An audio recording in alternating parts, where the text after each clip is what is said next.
So you're a young person, maybe you're a graduate, or maybe you've got some experience in the industry, you're a site manager, or you're from a different industry and you want to get into quantity surveying and you're worried that you don't have experience.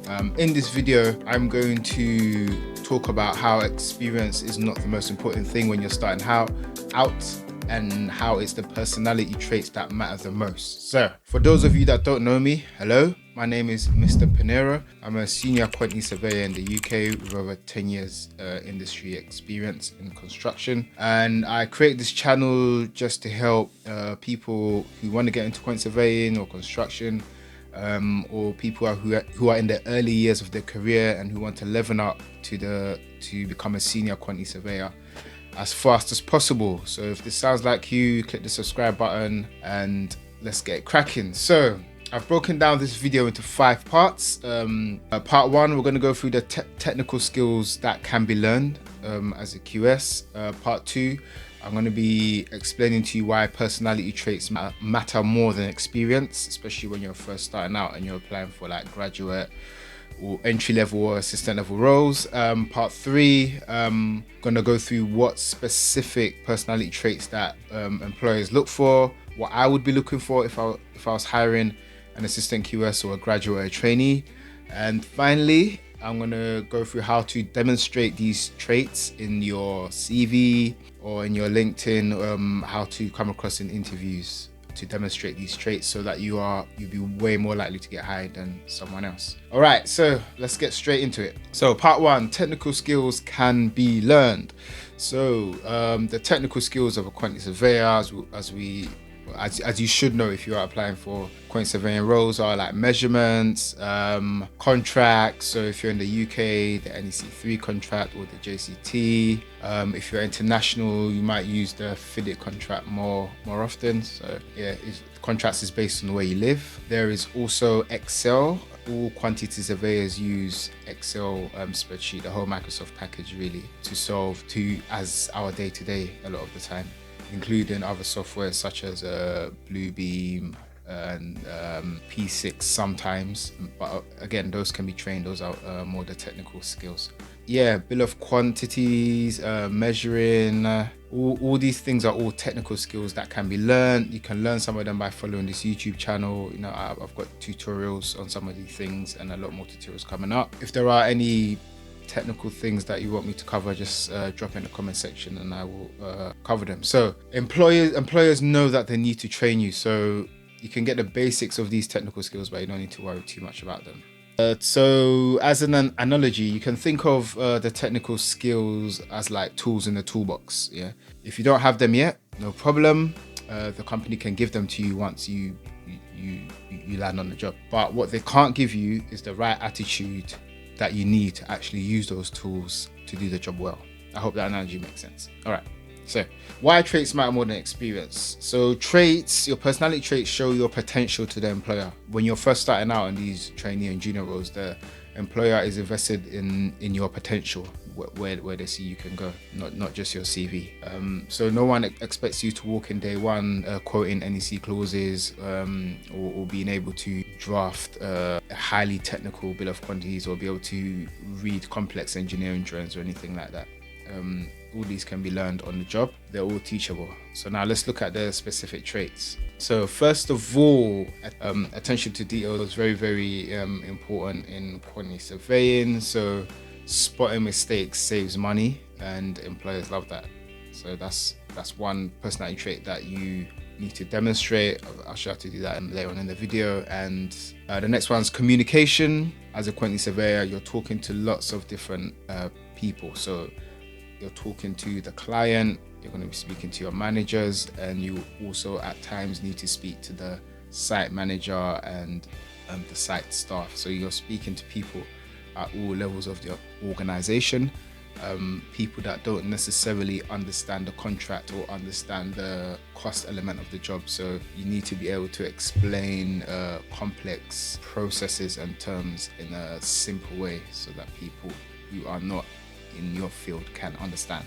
Hope that makes sense. Next, you need to be organized and reliable.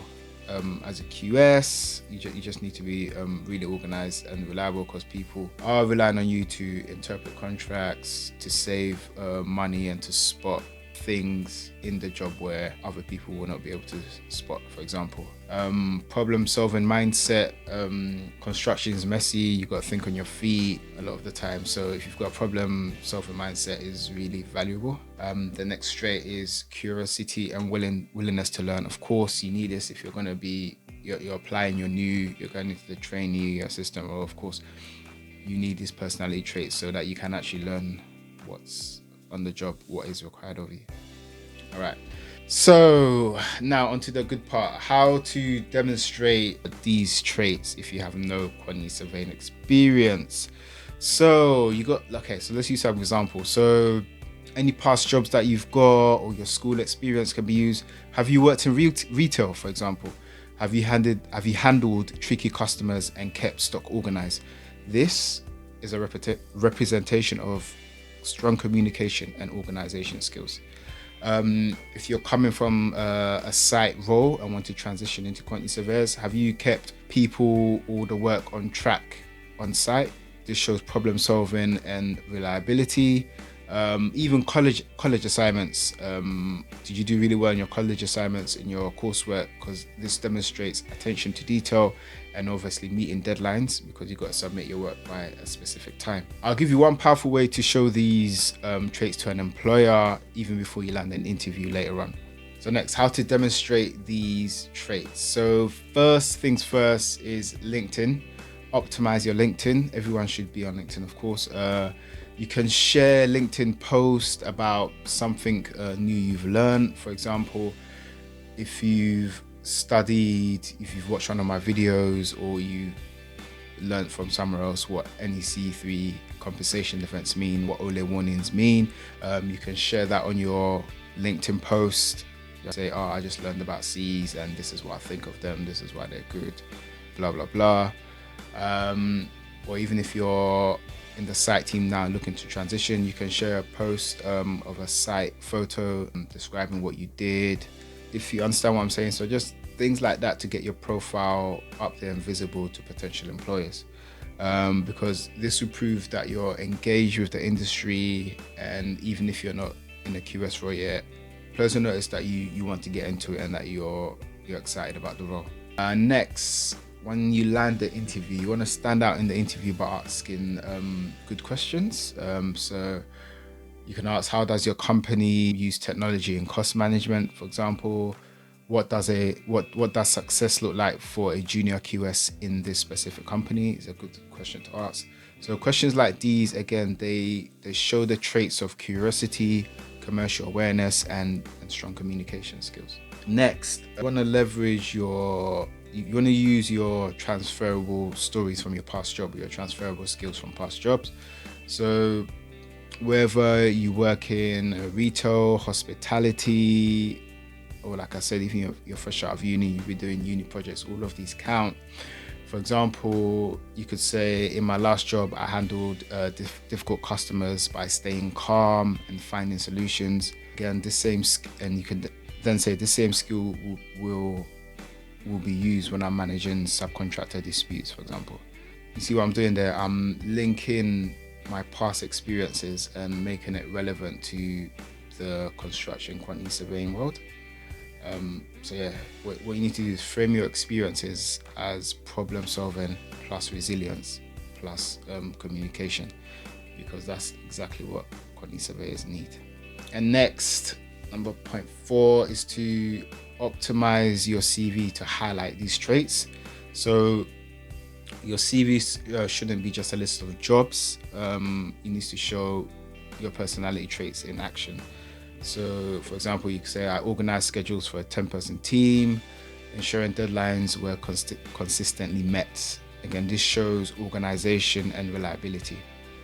You could say, for example, if you worked in retail, for example, you could say, I identified and corrected discrepancies in the stock, saving an X amount per month. Again, this shows attention to detail.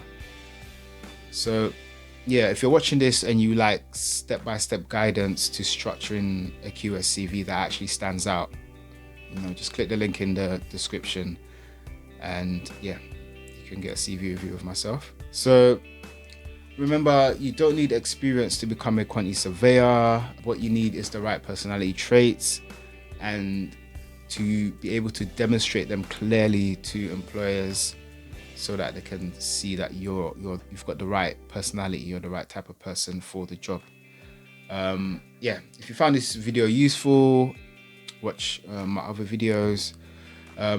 Yeah, and hopefully we can get you into the role as quickly as possible, whether you have experience in the field or not. Thanks for watching, guys.